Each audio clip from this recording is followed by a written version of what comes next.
roll, and we just keep roll only lah. After I did, and You know, Kamyok, couple of days ago, I had a leadership course with some of my brightest students. And out of the blue, they asked me, who is my hero? Who is my mentor?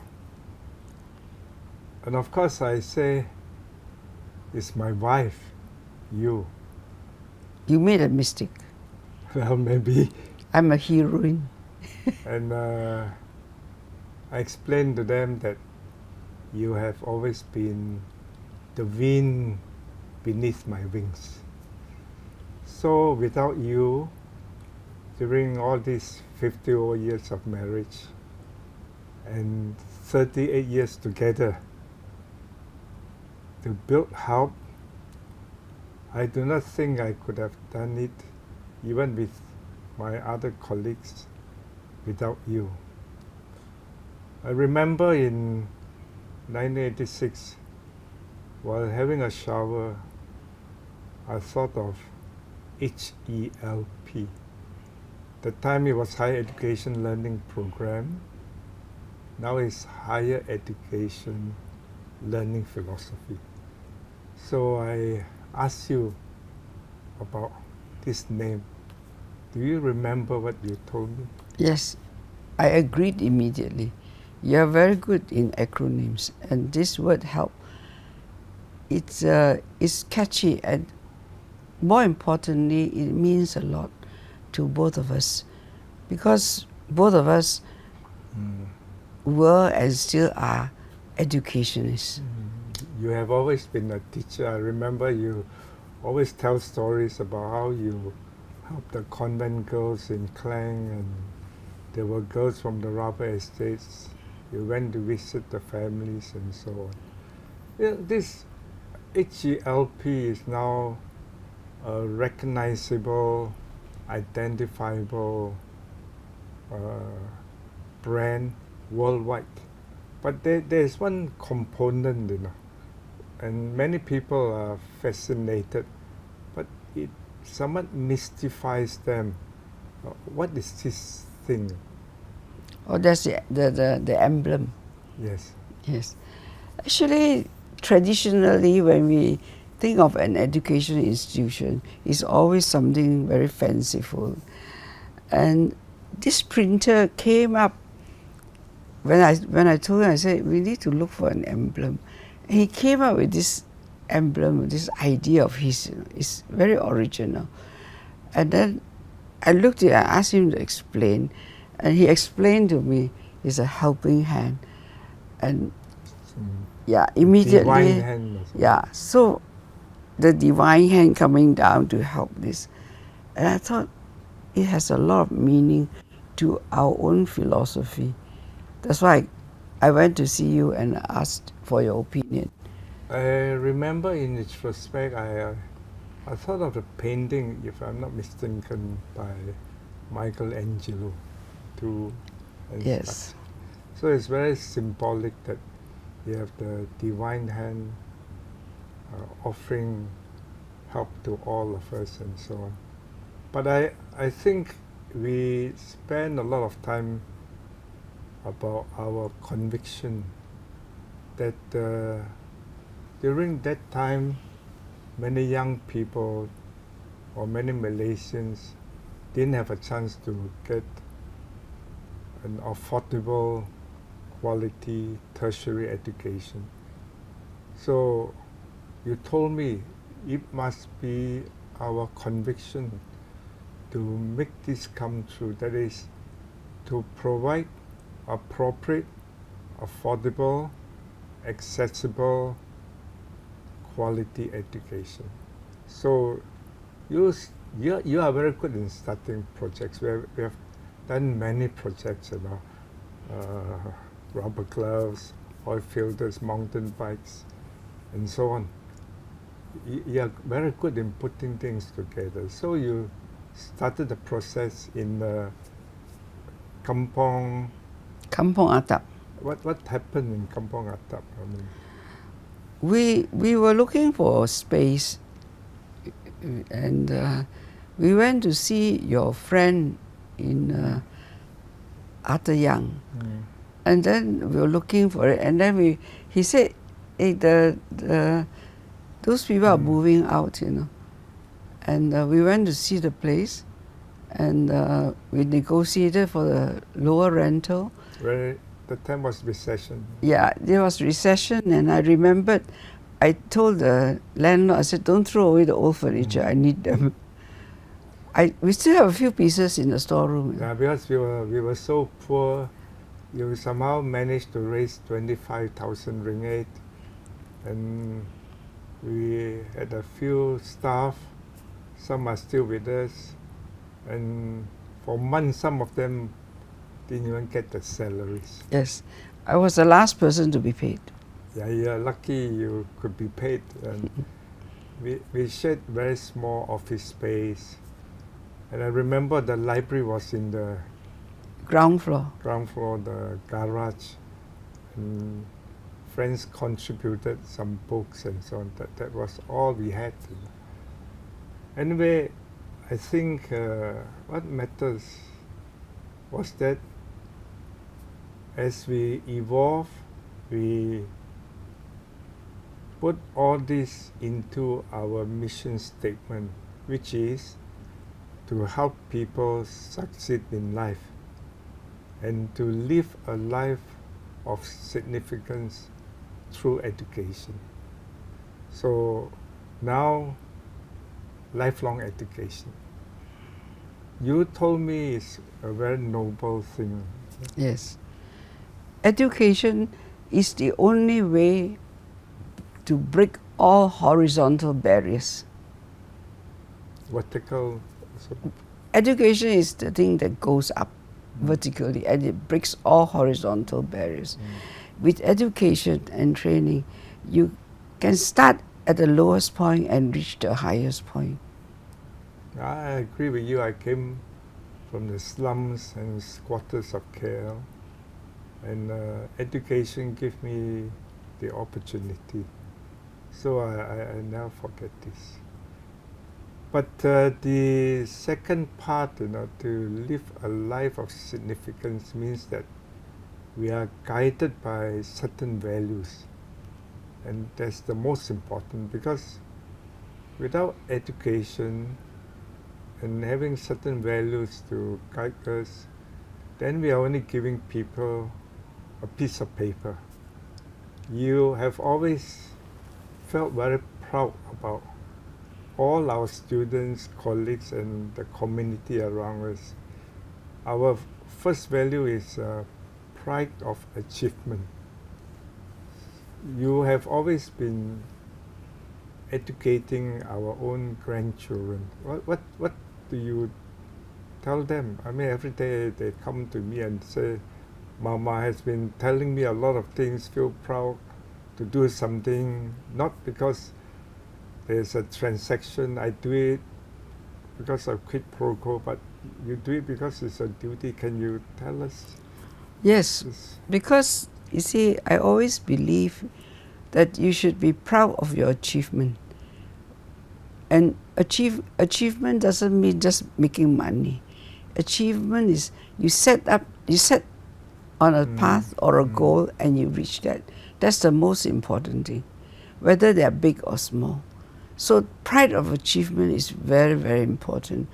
And I always remind the kids that they must have this pride in everything that they do and become successful. So there's a mountain, we climb it. Yes. There's a rainbow, we ride it. But at our age, we are not young, rather senior. I won't disclose our age. You still spend a lot of time to share whatever we have. Our second value is sharing success. You still spend time with a lot of people, disadvantaged, marginalized, and so on. Yes, we must help each other in to become successful. And at our age, I always believe, if we don't pass on this knowledge of ours, and also the wisdom which we have acquired in these years of experience, then when we leave this world, all this will be lost. So we should pass it down to the new generation, and they can build on that. In particular, make sure they appreciate the time that we give to each other, everyone. Time is the most precious resource. Other things can be bought by money, but not time. So, to me, when we talk about success, is ROT, return on time, not just return on capital and so on. You did a lot of daredevil things, so to say. I too, sometimes rather reckless. But there is this value, the courage to be, somewhat philosophical. I think nothing can be achieved without courage. Yes. That's fundamental. So we have this Latin phrase, saber aude, that means dare to think differently, dare to do things boldly, bravely. So the courage to be is, who are we as a human being? To be.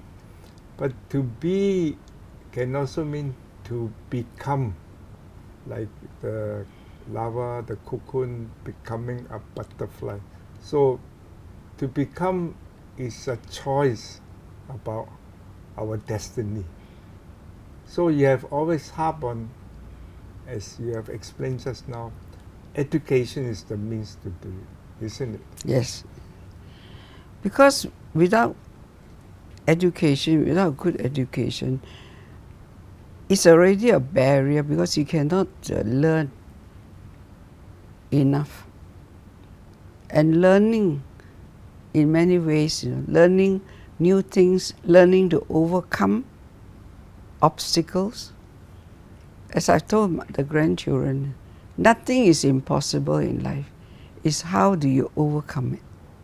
So from Mission Impossible is like, I am possible. Yes. Okay. Impossible, I am possible. So we always remind each other of possibilities. So every problem is not a problem. Every problem is an opportunity. Yes. Yes, that's just important to remind ourselves, especially now the world is so challenging, and talking about the world having full of challenges, we notice all the violence in the world, physical and non-physical. One of our values is to be compassionate. You are a very generous person, helping the staff, helping anybody, everybody. Your compassion, can you narrate some of the things that we do together at help and so on? Yes. I remember the first thing I did when I was a teenager then, and one of my classmates, was crying and said that the father died and she had to leave school. The time the school fees was only $5 a month. And I was I felt so bad for her, because the elder sister had to stay back and finish, and she had to leave. And I took out every cent that I had in my pocket and gave it to her. That was my first act of charity. I can't remember how much I had, but I gave her everything that I had. I just emptied my pocket. And when we started help, I feel that we should give opportunities to everybody who want to have an education. if you look at the population, the student population of HELP, you have students from very poor backgrounds, you know, hawkers, poor hawkers, not rich hawkers, poor hawkers, to children of business tycoons, top government civil servants and ministers. So you have a wide, from the very bottom to the very top. But we want to give them, wherever they come from, we should give them a good education. That is the most important. How much per year? We give about $20 million in $20 million in scholarships and bursaries. But the heads of department, they are very smart, you know. They'll spend their budget first on merit, and then they overspend the budget. They know then they'll come and ask for more, and they will say it's for needy students, and because they know that I will sure say yes to them. So that's why we always exceed the 20 million. So we also help all the children, extended family members of staff in their education. And we work closely with a lot of NGOs, Yes. in particular with Rotarians. I mean, they're very conscious of people in need and so on. You are a Paul Harris Award, and by chance I am too. So this is a gentle recognition of what you have done and so on. So compassion is more than just sympathizing with people. It's something that we do actively. We act on it. And the last value is, for all the things that we do, every day we make decisions, big and small. The last value is to be significant. So it's not just getting some academic accomplishments, making some decisions. Decisions that we make, problems that we solve, must be consequential. That means having strong impact. You know. That's why we put in to be significant. That means to excel beyond success. To excel beyond success. And that is to be significant. So this help education institution or university, I know you, all of us are very proud of. We'll continue to use this platform to achieve our mission, and of course our vision, which is to create a learning culture to enhance the quality of thinking, personal fulfillment, all because of something we discussed in 1986 in our first brochure. At the bottom, I remember a phrase, because we care. Yes. Yeah. You care, isn't it? Yes, I do. And I care very much. Especially, you know, I always would want to give an opportunity for anybody who would aspire to have higher qualifications. In fact, there's an unwritten rule in HELP. Any child that comes from an orphanage or a home and they can study and aspire to go further in their studies can come in here. It's an open door policy for them to study. So, because we care is so quintessential, it's the essence of our conviction. And therefore, whatever we do has this significance. That is to say, we are purpose-driven. Yes. We, of course, need the bottom line, which unfortunately is like oxygen and blood and water in our organism. But we never forget the purpose, our idealisms, isn't it? So in our learning culture, we have 5 C's. The first C is about character development. You always tell me and others, that your father give you this name. You better explain in Chinese or whatever. What is his name that is related to this part? Yes. The professor in Shanghai asked me, who gave you this name? I said, my father, of course. But why? Why you ask? And he wrote down. You see, in the Chinese saying, it says, 金益满堂, which is a room full of wealth. But he changed it. He put my name, the 金益良银. That means advice, wealthy advice. So I give very good advice and care to the students, to the young. By the way, my middle name, my father gave me also has a lot of meaning. My name is Chen De Hong. De is from Dao De Jing. Is also a very important character. So, Kam Yoke, all these 38 years, and I'm very confident, we are confident and beyond. Whatever we do is a vow, V-O-W. Whatever we do is about the values that we believe in and we pass on. At the same time, we create opportunities, the O. And the W is wealth, but in Chinese it's Chai, knowledge besides the pocket. So we have a vow, and we'll continue to have this vow so that we are very clear about our lifelong journey and the journey of other people that follow us. And Yes. I think, I want to emphasize to the young people, just as my mother had told me, the wealth in your head is worth more than the wealth in your pocket. I think to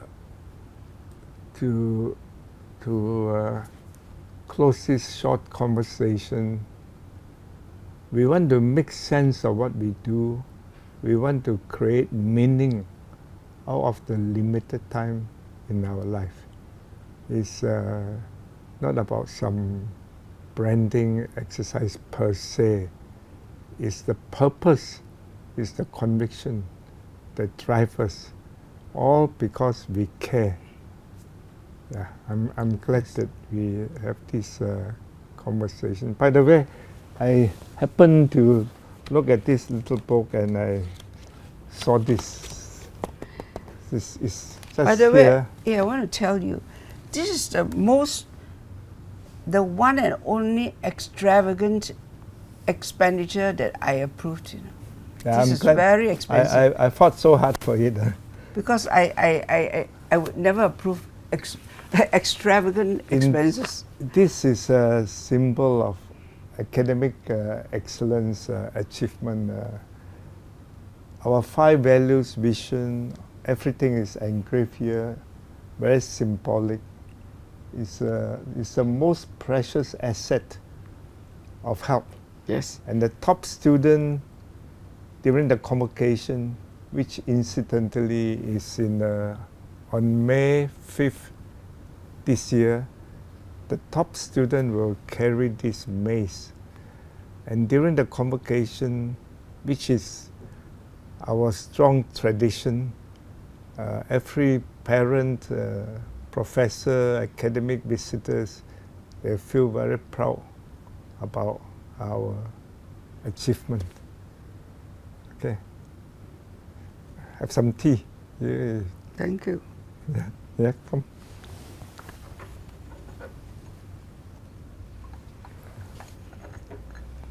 Where is this tea from? Madam Chen passed to us. Unfortunately, she left us a few days ago. From Hangzhou, I think.